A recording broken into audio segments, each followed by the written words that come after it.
Hello, welcome to Exotic Foods for Exotic People. Today I'm going to be showing you how to make a delicious kale and pasta mix. In order to make a kale and pasta mix, first you'll need some kale. You can find kale at your local grocery store. It's pretty common.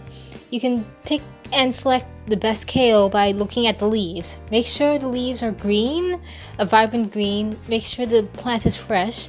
Make sure there aren't a lot of dead or decaying leaves on it. Make sure it's not going moldy. Make sure it's not going bad. And just select the best kale that seems right to you. Now, in order to prepare the kale, first you'll need to take it out and wash it out. Run it over some warm or cold water and place it on a cutting board.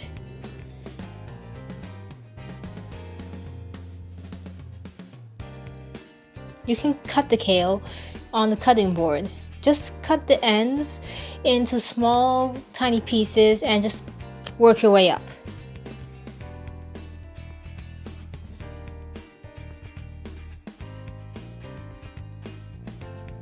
It is sometimes good to have a little bowl nearby, so you can just push the ends of the kale you cut into the bowl.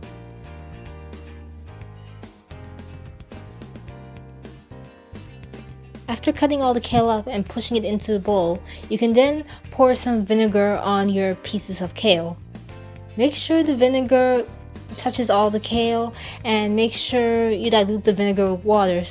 And the vinegar is there just to disinfect the kale, just to make sure that the kale is clean. If you want to go the extra mile, you can also pour salt in it, just to make sure it kills whatever is on it or that it's cleaner than when you got it.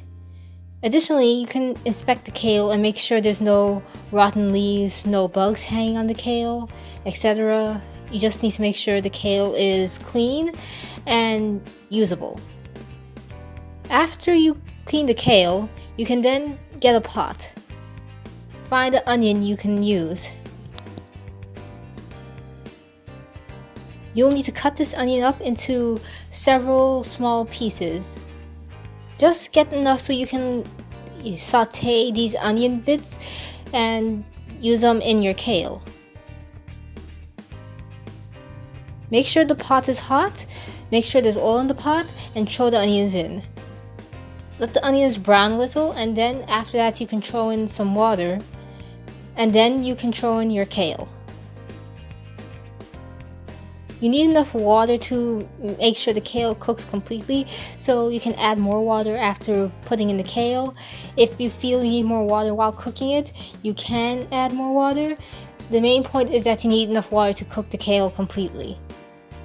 3 or 4 cups might be suitable for this, but the amount of water you use may vary. Stir the kale and make sure all the leaves get touched by water before putting a pot lid on it. You can do this to decrease the amount of time it takes for the kale to cook and to make sure that every bit of the kale is cooked while in the pot.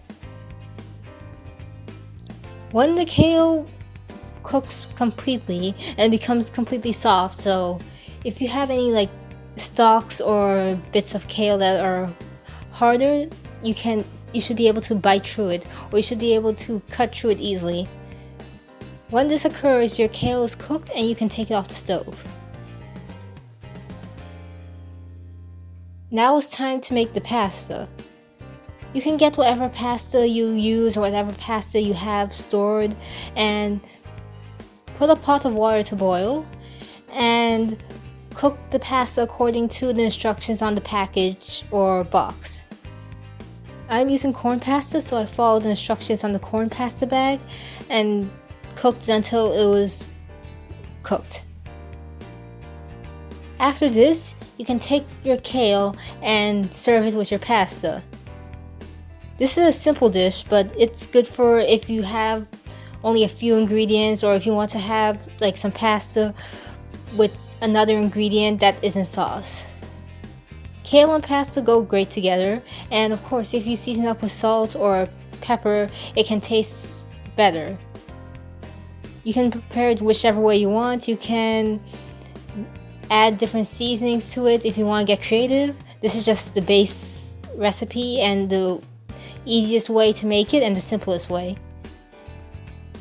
If you enjoyed this recipe, please like this video. If you want to see more content like this, subscribe. If you have any questions or concerns, leave a comment below, and I'll be posting at the end of the week with more material.